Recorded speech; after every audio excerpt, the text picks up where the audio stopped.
పాపం రామ్ భార్య పెళ్లి కూడా ఎల్లుండేట.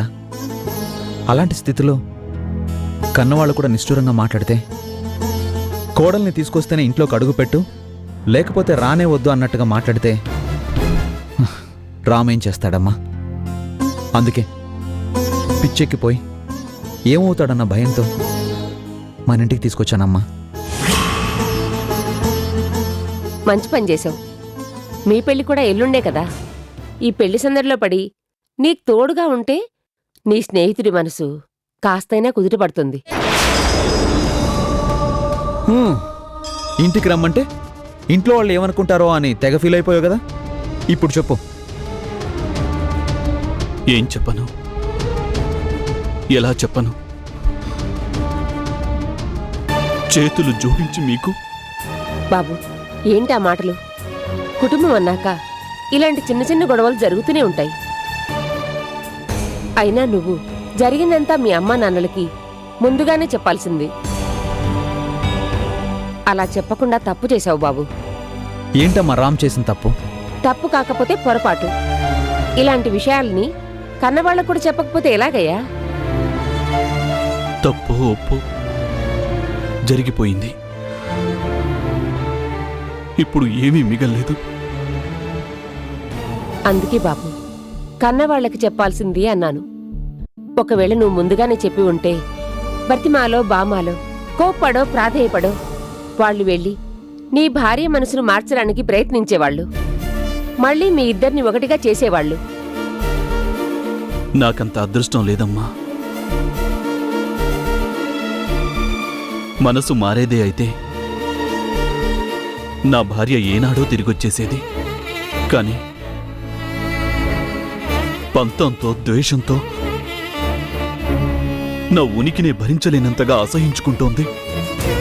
శాశ్వతంగా నాతో తెగతెంపులు చేసుకోవాలని నిర్ణయించుకునే మరో పెళ్లికి సిద్ధపడింది. మరో మగాడితో కలిసి సరికొత్త జీవితాన్ని ప్రారంభించాలని ఆశపడుతోంది. ఇలాంటి స్థితిలో తను రాదు. రావాలని ఆశించటం కూడా న్యాయం కాదు.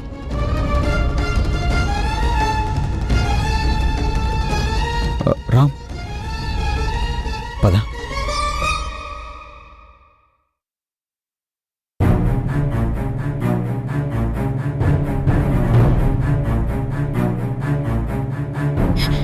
న్యాయం కాదట న్యాయం.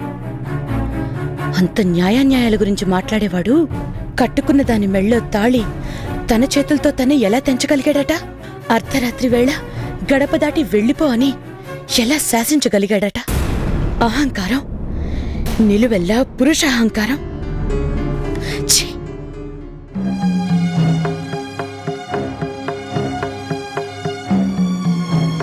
ఏంటో అనుకున్నమ్మా, పెద్దదానివి. నీ చేత ఎప్పటికప్పుడు అన్ని పనులు చేయించకూడదని అనుకుంటూనే ఉంటాను. కానీ ఏం చేయను, ఈ దిక్కుమాల నడువు నొప్పి నన్ను ఏ పని చేయనివ్వటం లేదు కదా. పర్వాలేదులేమ్మా. అవును, నీకు 2 కొడుకులని చెప్పావు కదూ? అవునమ్మా. ఓ రోజు మాటల్లో నీ పెద్ద కోడలు ఇంట్లోంచి వెళ్ళిపోయింది అని చెప్పినట్టు గుర్తు. తిరిగొచ్చిందా?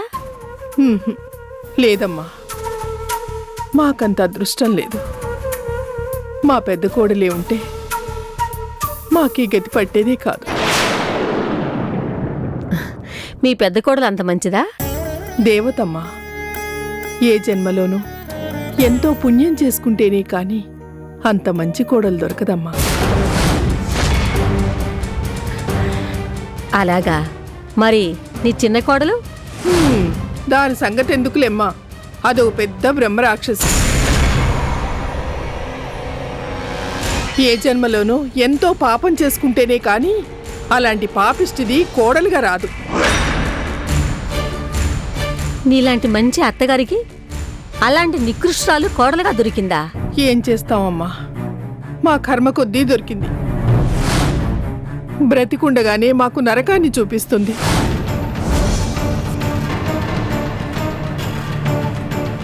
అలాంటి వాళ్ళకి కొన్నేళ్లు గడిచాక కొరివిలాంటి కోడలు వస్తే నెత్తిన మొడితే అప్పుడు తెలుస్తుంది అత్తల పడి అవస్థలేంటో. బాగా చెప్పారమ్మా. కానీ మా చిన్న కోడలికి అలాంటి గతి ఎప్పటికీ పట్టదు. ఎందుకంటే దానికి జన్మకి తల్లయ్యే యోగమే లేదు. అమ్మ అనిపించుకునే అదృష్టం అంతకన్నా లేదు. ఏ నీ చిన్న కొడుకు చిన్న కోడలు సౌఖ్యంగా ఉండరా? అయ్యో, ఆ ముచ్చట కూడానా? నా చిన్న కోడలికి తను ఆడదన్న స్పృహే లేదు. ఎప్పుడు చూసినా నిప్పులు కొంగుని కట్టుకున్నట్టు చిందులు తొక్కుతూ ఉంటుంది. అదేమనంటే రాకాసిలాగా విరుచుకు పడుతుంది. అదే నా చిన్న కొడుకుని కావాలని కట్టుకుంది కదా. పట్టుమని 10 రోజులైనా వాడితో సుఖంగా కాపురం చేసిందా? లేదే. సాయంత్రం కాగానే శుభ్రంగా స్నానం చేసి ఓ తెల్లచీర కట్టుకున్నదీ లేదు. ఇన్ని మల్లెపూలు తలనిండా పెట్టుకొని చిరునవ్వుతో వాడి కోసం ఎదురు చూసిందీ లేదు. మగరాయిళ్లాగా తలెగరేస్తూ మాట్లాడుతుంది. తిరిగి రమ్మంటే ఊరంతా బలాదూర్ తిరిగొస్తుంది. దాని ధాటికి తట్టుకోలేక నా చిన్న కొడుకు ఇల్లు వదిలి వెళ్ళిపోయాడు. ఛీ, అలాంటి దాన్ని ఎలా భరిస్తున్నావు? అమ్మో, అదృష్టం బాగుండి నాకు కూతురే పుట్టింది. లేకపోతే నాకు కొడుకే పుట్టుంటే వాడికి కూడా నీ కోడల్లాంటి పెళ్ళాం వచ్చుంటే, నా దగ్గర అలాంటి వేషాలు వేసుంటే నిర్మోహమాటంగా దాని తోక కత్తిరించి కొర్రుగాల్చి వాతలు పెట్టి ఉండేదాన్ని.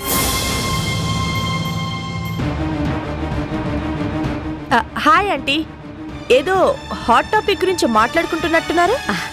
సౌందర్య, నువ్వే న్యాయం చెప్పమ్మా. ఈవిడ గారు చిన్న కోడలు ఆ పేరేంటన్నావు? కొరివిదయ్యాన్ని ఏ పేరుతో పిలిస్తే ఏంలేమ్మా. విన్నావుగా, ఆ ఒక్క మాటలోనే అర్థం కావటం లేదు. ఆవిడ గారి చిన్న కోడలు ఎలాంటి జ్యేష్ఠ మొహందో. నువ్వే చెప్పు సౌందర్య. సినిమాల్లోనూ సీరియల్స్లోనూ అత్తలు పెట్టే ఆరల గురించి చూపిస్తారే కాని కొంపలు కొల్చే కోడల చేతిలో పడ్డ అత్తల అవస్థల గురించి చూపించరు ఎందుకని? అంటే అది అంటే లేదు, కొంటే లేదు. నువ్వు ఏవైనా అనుకో సౌందర్య. ఇదిగో మా ఈడు వాళ్ళందరం కలిస్తే కోడలు పెట్టి ఆరల గురించి చెప్పుకుంటాం. ఎందుకో తెలుసా? పైకి చెప్పుకుంటే కడుపులో బాధ కొంతైనా తీరుతుంది కాబట్టి. ఆంటీ, నానానికి ఒకవైపే చూస్తే ఎలా?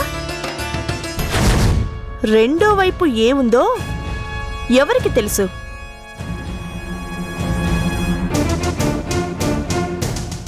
ఇంకేం తెలియాలి? వేరుపురుగు చెట్టుని మొత్తం తొలిచేసినట్టు వీళ్ళ చిన్న కోడలు పచ్చని కుటుంబాన్ని బగ్గున కాల్చేసిందట. చిచిచి, విన్నావు కదా? పగవాళ్ళకు కూడా ఇలాంటి దుస్థితి రాకూడదు.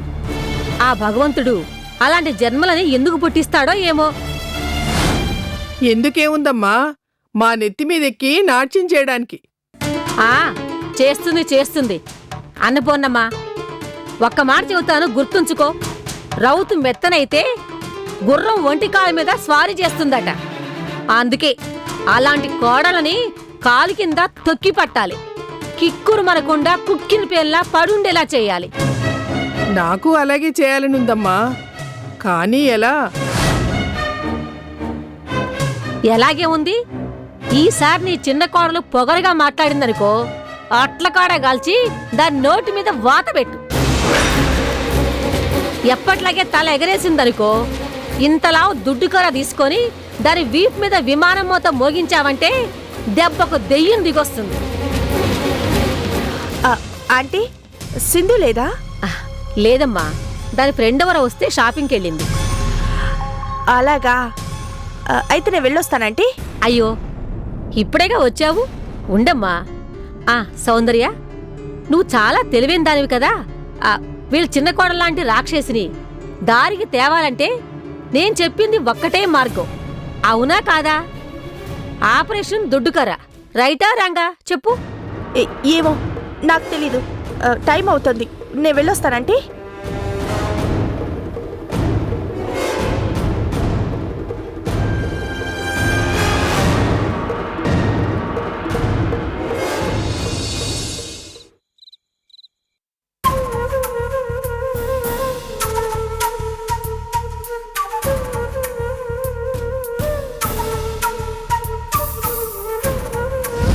నాకంటే గుణవంతుడు, సిరి సంపదలు కలవాణ్ణే తన భర్తగా ఎంచుకుంది. తను కోరుకున్న మగవాడి నీడలో సంతోషంగా గడపాలి అని ఆశపడుతోంది.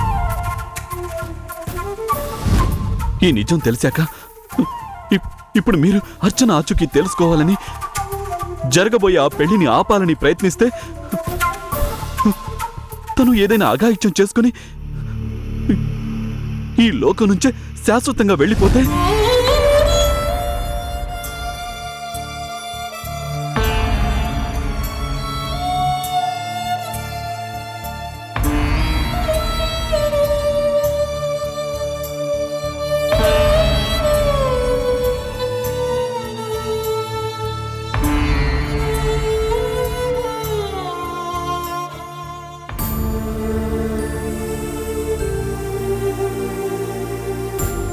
ఏమిటండి పొద్దుపోయినా ఇంకా పడుకోకుండా ఆలోచిస్తున్నారు?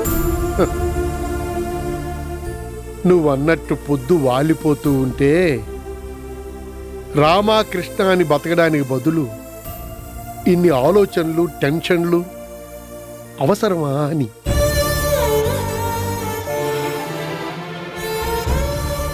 భూదానమో, గోదానమో, స్వర్ణదానమో చేసినట్టు పెద్దాడు తన భార్యని ఎవరికో ధారాదత్తం చేసినట్టుగా అంత మూర్ఖంగా ఎలా మాట్లాడగలిగాడా అని. ఏంటన్నపూర్ణ ఇదంతాను? ప్రారబ్ధం అంటావా, కర్మఫలం అంటావా? అవి మాత్రమే కాదండి, స్వయంకృతం కూడా. పెద్దాడు చేతులారా తన జీవితాన్ని తనే నాశనం చేసుకుంటున్నాడు. నాశనం చేసుకోవడం కాదన్నపూర్ణ, లేదు, త్యాగం చేస్తున్నట్ట. మారిపోయిన మనిషిగా, తన భార్య సుఖాన్ని కోరుకుంటున్న మాజీ భర్తగా, పెళ్లిపీటల మీద అర్చన ఇంకో మగాడి పక్కన కూర్చుని తాళి మీద తాళి కట్టించుకుంటుంటే అక్షంతలు జల్లి దీర్ఘ సుమంగళీ భవ అని ఆశీర్వదిస్తాట.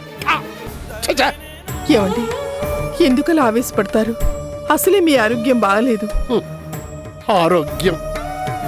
ఆరోగ్యంగా ఉండి చచ్చేలోగా ఇలాంటి ఇంకెన్ని అనర్థాలను నా కల్లారా చూడాలి. చూస్తూ ఉండి కూడా ఏం చేయలేక నిస్సహాయంగా ఎలా భరించాలి? చెప్పు అన్నపూర్ణ, చెప్పు. ఏమండి, అగ్నిసాక్షిగా పెళ్లి చేసుకున్న ఆడది ఈ ఏవండి అన్న పిలుపుని ఆఖరి క్షణం దాకా పిలవాలి. అలా ఏవండి అని పిలిచే ఆలిని మగాడు ఆఖరి క్షణం దాకా కళ్ళల్లో పెట్టుకుని కాపాడుకోవాలి. పెళ్లినాటి ప్రమాణాల్లో నాతిచెరామి అనే పదానికి అర్థం, పరమార్థం ఇదే కదా అన్నపూర్ణ. మరి పెద్దాడు తనువుని, మనసుని అర్పించిన భార్యని ఎలా ఎలా ఏవండి, మీరే కదా అంటుంటారు ఎవరి తలరాతను ఎవరూ మార్చలేరు అని. జరగనియండి, ఇన్ని చూస్తున్నాం, ఇంకెన్ని చూస్తామో. అన్నట్టు చెప్పడం మర్చిపోయాను, రేపొద్దుటే కళ్యాణ్ వాళ్ళ ఇంటికి వెళ్ళాలి. స్వప్నని పెళ్లి కూతుని చేస్తున్నారట. చేస్తే నువ్వెందుకు అక్కడికి వెళ్ళడం? ఈ 2 రోజులు తన మేనల్లుడింట్లో పనిచేయమని ఆర్డర్ వేశారు. అందుకని మనల్ని అవమానించిన ఆ స్వప్నకి సేవలు చేస్తావా? బావుందండి, పని చేయడానికి ఒప్పుకున్నాక ఎవరికి సేవలు చేయమన్నా చేయాలి, తప్పదు కదా. అంతేకాదు, ఆ కళ్యాణ్ బాబు మనకి చేసిన సహాయానికి పిలవకుండానే ఆ ఇంటికి వెళ్ళి వీలైనంత పని చేయాలి. అందుకే వెళ్ళాలండి. ఇప్పటికే లేట్ అయింది, పడుకోండి.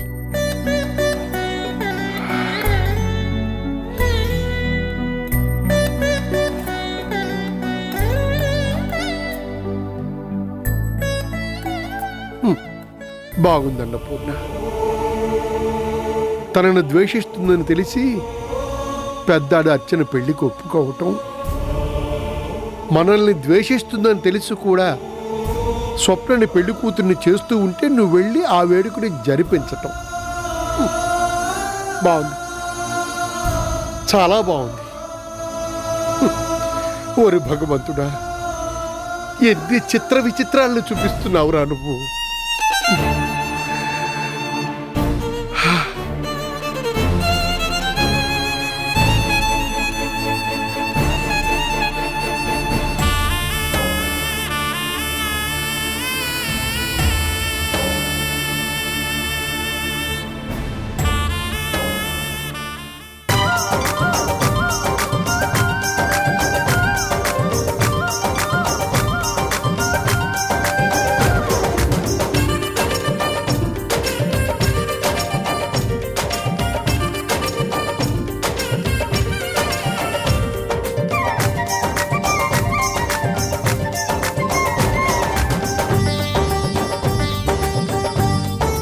స్వప్న, నువ్వింకా తయారు కాకుండా నీకెందుకమ్మా ఈ పనులన్నీ?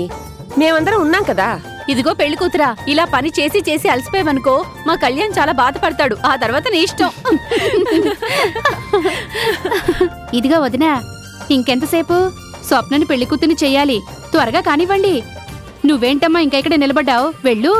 స్వప్న, మొన్న వెళ్ళి కొనుక్కున్నావే ఆ చీర కట్టుకో. అబ్బో, ఇప్పటి నుంచే కోడల మీద ఎంత ప్రేమ చూపిస్తుందో.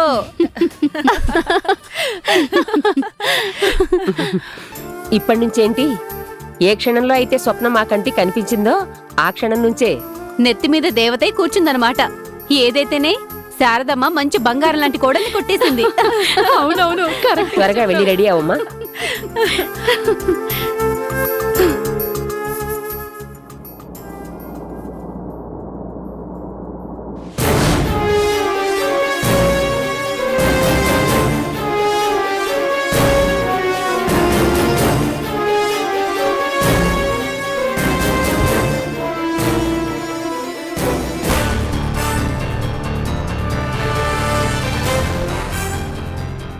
ఇదిగో, చెప్పిందంతా గుర్తుంది కదా?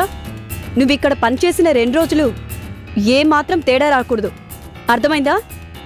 అలాగేనమ్మా.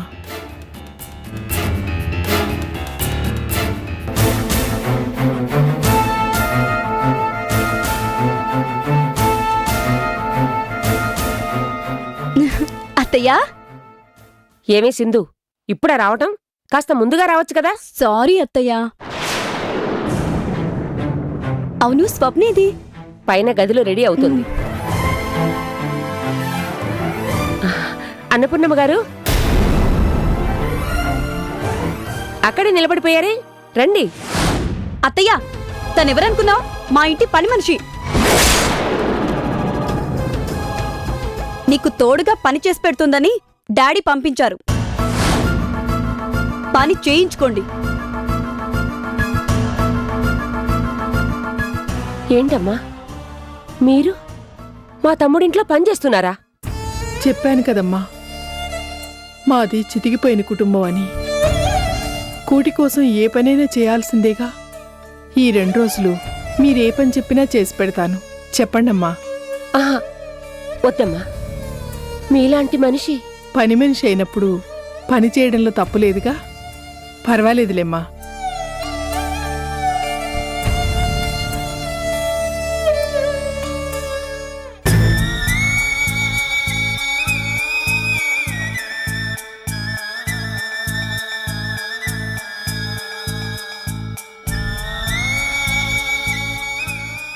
Hello, dreams travel agency. 2 tickets book చేయాలి యూరప్కి. Honeymoon package. కొత్త జంట ఎంజాయ్ చేయడానికి అన్ని ఏర్పాట్లు చేయాలి. ఎగ్జిక్యూటివ్ క్లాస్లో పేర్లు doctor Kalyan and Swapna. Okay, thank you so much. Bye. ఏంటమ్మా, నువ్వు వాళ్ళకి హనీమూన్ టికెట్స్ బుక్ చేస్తున్నావా? ఎస్ మమ్మీ, హనీమూన్ జంటకి యూరప్ ట్రిప్. Romantic place. వాళ్ళ పెళ్లికి నా మ్యారేజ్ గిఫ్ట్. ఏం మాట్లాడుతున్నావే? అర్చనకి ఆ కళ్యాణ్తో పెళ్లి చేయించి హనీమూన్ కూడా పంపిస్తావా? ఎస్ మమ్మీ, పెళ్లి తర్వాత హనీమూన్ ఉంటేనే కదా థ్రిల్. అది కాదే, కళ్యాణ్ దాని మెళ్ళో తాళి కట్టగానే మొత్తం చెప్పేస్తానన్నావు కదా, మళ్ళీ ఈ ట్విస్ట్ ఏంటి?